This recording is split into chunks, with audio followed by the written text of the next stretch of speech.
Ooh. Flip the flash. No, it's recording now. Well, let's start with the Fox family. Yes, absolutely.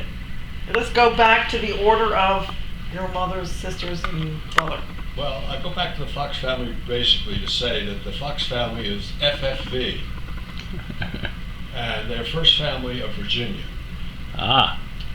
And they came over, one of the Foxes, Caleb Fox, who's my mother's named after, is Caleb County, Virginia, Oh. given to by the king at that time. And that family, he was the captain of the ship that brought the people to Jamestown, also brought the bricks that built the church in Jamestown, Virginia. And the family lived in that area. Ashland is their county seat there. A lot of them are buried there, I gather. And they lived in Richmond. And my grandfather, Fox, and his wife, Bessie, and her name was Todd. And she was a cousin of Lincoln's wife, Mary Todd. No. Well, how about that? Yeah, Really? really. But they moved up here, and he ended up as a job, and he was at American Stores. American Stores is known as Acme today. Right, right. And he was the... And what's his name again? American Stores? American Stores in those days. I know, but who owns them? Well, that's Acme, and now American Stores is owned by Albertson. Albertson. Right, Right. right. But And when he moved but didn't up you here- say one of my relatives started it? Did you say one of my relatives started those? No, stores? no, Oh, okay. no. I misunderstood.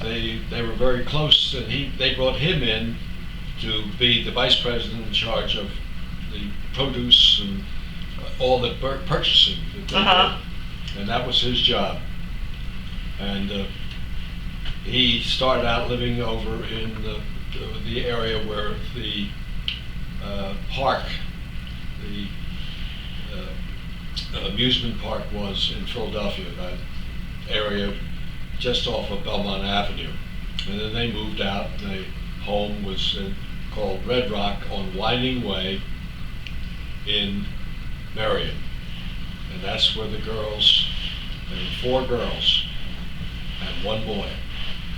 And they went to Miss Sayward's school in Overbrook, is where they went to school, and elsewhere. And then there was Uncle Dick, the one son. He was kind of in the middle, like the black sheep. And he was William Richards Fox Jr. And he went to Harvard School, and he went on to Yale, and he went in the service in World War II as a captain, and he married a girl who lived in Wayne. She had the telephone answering service for all the doctors and whatnot. I know that's what she did. And he married her, and he had about 5 kids too. Very busy. He was busy, but he's the one that introduced me to Coleman McKeon, and I ended up doing the printing for McKeon, and that's how I got in the insurance business, because I got very interested in what I was doing, making the advertising material for it. I said, what are you doing with all these cards? They said, well, here's what I do, and I get the kids to pass out the cards in the towns, and then the agents go out and sell the leads. And that's how I got into the insurance business. Because I said, that's a good idea. Let me take some of these cards and see what I can do. So I outdid my uncle. Bill Radford and myself went out with about 12,000 cards in the trunk of the car, and the car was down. Bumper dragging on the road. We drove up to Hazleton, Pennsylvania, and it was a cold day in January, and all the little kids came out, 10, 12, 15, and they came out of their house about 9 o'clock in the morning when the mothers would shoo them out. And I said, "Hey, kid, would you like to make some money? Make a quarter. You can pass out 100 of these cards." And I got them passing out the cards in all the doors. And I'd pay them their quarter and give more. And that's how I got started. Then I figured out, well, what the hell? I'm doing this. That must be money in selling this stuff. And that's how I ended up selling for them until Harry Truman invited me to come back into the Army. And when I came out, I ended up, I'm telling you what I did. That's when I decided I got to do something. I like this job. I didn't do any more cards, but I went to work for Bankers Life and Casualty. I was mad at McKeon because he tried to stiff me. He owed me a lot of money from the cards that came back at $1 a piece. And my father made him pay. But he tried to stiff me while I was in the Army. How about Nice guy. that? Yeah.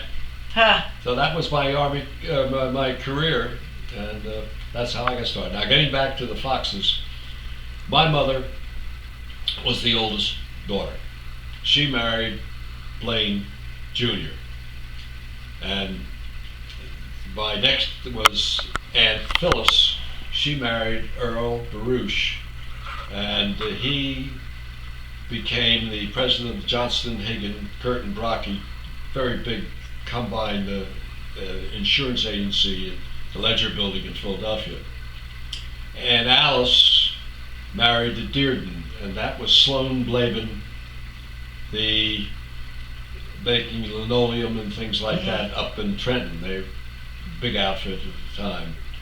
Uncle Freddie, he worked for General Electric, or Philadelphia Electric, and he was a character. He was a character. I remember him. I remember him. And he was funny. Mm-hmm. And he ran the office. Did he wear like loud clothes? Hmm? Did he wear loud clothes?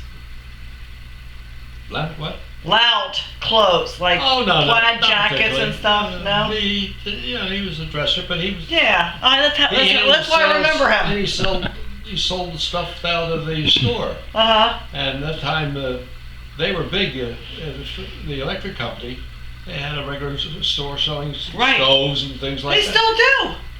Oh, do they? Yeah. Yeah. I'm not familiar with that, and he had a number of sons. He had 3 boys, and Alice, the one girl. But then that took care of everybody, all 4 of the daughters, and told you that Uncle Richard he had about 6, I think. He was very, very big, very potent. Very fertile. There were 3, 4 in Earl Baruch. You didn't do so bad yourself.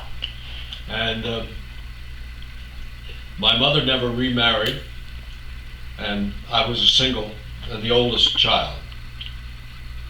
And I can remember my mother, my grandmother. Well, how old was your mother and father when you were born?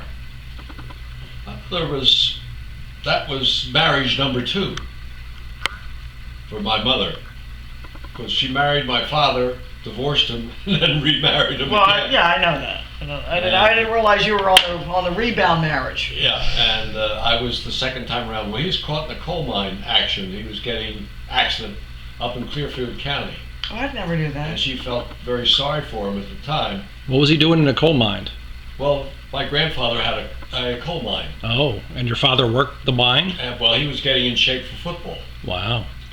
He was then at the University of Pennsylvania. He was captain of the freshman team, and he was playing in the varsity at the time. He was up there getting in shape, and they had a mine blow out gas, really. And he was pinned and broke ribs and whatnot, and I think she felt sorry for him, so she married him again. And